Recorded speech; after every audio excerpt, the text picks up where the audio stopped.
Top quality और consistent performance के लिए सिर्फ सिल्वर पंप्स एंड मोटर्स, नाम याद रखना। ત્રિવલાલ રાજકોટના લોધિકા વિસ્તારમાં જે મેટોડા જીઆઈડીસી ગામ આવેલું છે તે મેટોડા જીઆઈડીસીની આસપાસના વિસ્તારમાં ગોપાલ નમકીન નામની જે ફેક્ટરી છે તેમાં આગ લાગી છે।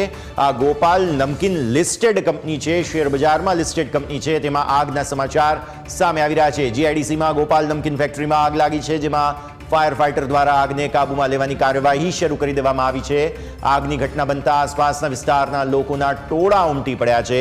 तो अत्यारे फिलहाल आ गोपाल नमकीन ने लईने एक महत्वपूर्ण इनपुट सामे आवी रह्या छे अने अत्यारे तमे जुओ तो અહીં खास जे रीते आ आग लागवानी घटना बनी भरचक विस्तार छे, इंडस्ट्रीयल विस्तार छे अने त्यां आ गोपाल स्नेक्स अत्यारे फिलहाल शेरमां कोई एक्शन नहीं, 18% ऊपर छे, परंतु तमे जुओ तो आ गोपाल नमकीननी फैक्टरीमां आग लागी होवाना समाचार सामे आव्या छे। तो मेटोडा जीआईडीसी विस्तारमां कोमर्शियल विस्तार छे, आसपासमां घणी बधी फैक्टरी आवेली छे अने आ उद्योग नगर समझो एक रीते, जेमां आगना समाचार सामे आव्या छे।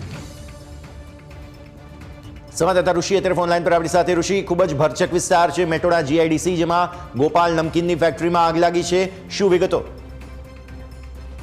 જે રીતે રાજકોટની મેટોડા વિસ્તારની આ ઘટના સામે આવી છે તેમાં ગોપાલ નમકીન જે સૌથી મોટી આ ફરસાણ બનાવતી કંપની છે તેમાં આગ લાગતા અફરાતફરીનો માહોલ અત્યારે સર્જાયો છે। હાલ તો ફાયર ફાઈટર ઘટના સ્થળે છે અને ફાયર બ્રિગેડના જવાનો આગ પર કાબુ મેળવવાનો પ્રયત્ન કરી રહ્યા છે।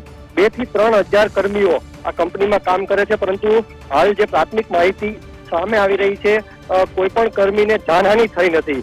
એ ખૂબ સારા સમાચાર છે, પરંતુ આગ શા કારણોસર લાગી તે હજી જાણવા ફાયર બ્રિગેડના અધિકારીઓ પ્રયત્ન કરી રહ્યા છે, પરંતુ સૌ પ્રથમ તેની પ્રાથમિકતા એ છે કે આગ પર જલ્દી કાબુ મેળવી લે। જી, ખૂબ આભાર ઋષિ આપનો અમારા સાથે જોડાવા માટે અને આ સમગ્ર અપડેટ માટે।